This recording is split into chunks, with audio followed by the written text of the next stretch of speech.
Large cap, mid cap, small cap, ये क्या होता है? सारे लोग कहते हैं कि अपना रुपए इनमें इन्वेस्ट कीजिए। नमस्कार दोस्तों, मैं प्रदीप राठौर, एक फाइनेंस कोच। आज मैं इन्हीं चीज़ों के बारे में विस्तार से बात करूंगा कि लार्ज कैप क्या होता है और मिड कैप क्या होता है, स्मॉल कैप क्या होता है, कैसे इनका एक फंड बनता है। भारत की 6000 कंपनियां रजिस्टर्ड हैं। उनमें से जो 1 से लेकर 100 कंपनी हैं वो लार्ज कैप के अंतर्गत आती हैं।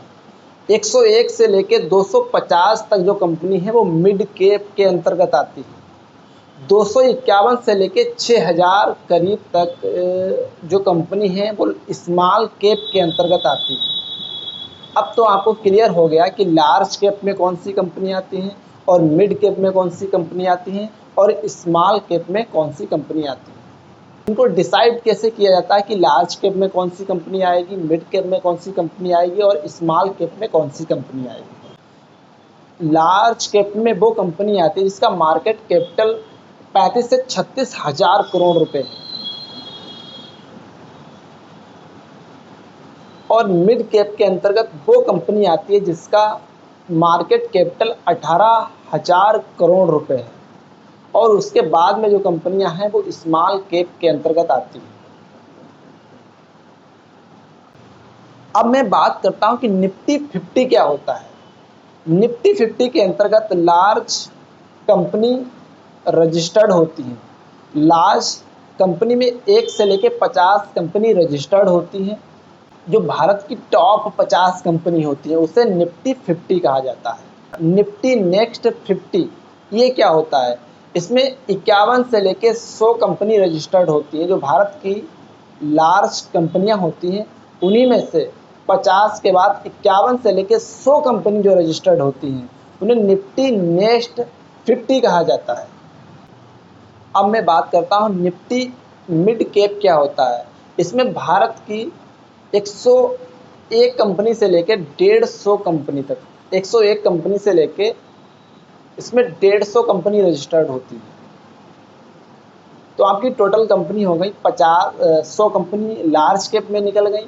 अब 101 से लेके 250 तक आपकी मिड कैप में कंपनी आ जाती है। लार्ज कैप और मिड कैप ये कंटिन्यू चलता रहता है। कोई कंपनी मिड कैप की लार्ज कैप में चली गई, कोई कंपनी लार्ज कैप से मिड कैप में आ गई, किसी का कैपिटल ज़्यादा हो गया, किसी का कैपिटल कम हो गया। तो ये कंटिन्यू उनका सर्कल इस तरीके से चलता रहता है।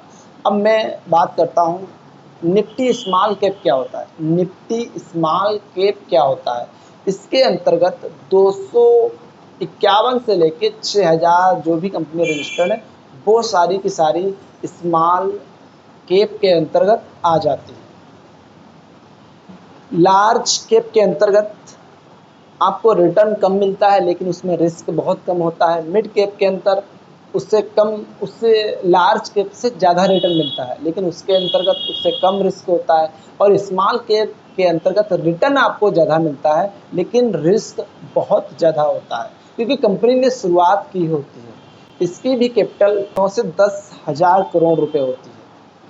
दोस्तों अब आप सभी लोग समझ गए होंगे और निफ्टी 50 क्या होता है, निफ्टी नेक्स्ट 50 क्या होता है, मिड कैप क्या होता है और स्मॉल कैप क्या होता है।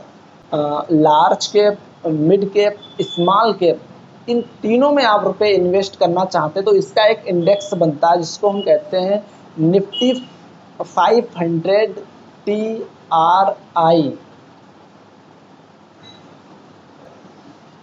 दोस्तों अब आप सभी लोगों को क्लियर हो गया होगा कि इस लार्ज कैप क्या होता है, स्मॉल कैप क्या होता है, मिड कैप क्या होता है और निफ्टी 50 क्या होता है, निफ्टी नेक्स्ट 50 क्या होता है, मिड कैप क्या होता है, स्मॉल कैप क्या होता है। दोस्तों आपको हमारा वीडियो अच्छा लगा हो तो लाइक शेयर सब्सक्राइब जरूर करें और इसी तरीके के वीडियो देखने के लिए आप हमारे चैनल को सब्सक्राइब जरूर कर लीजिए।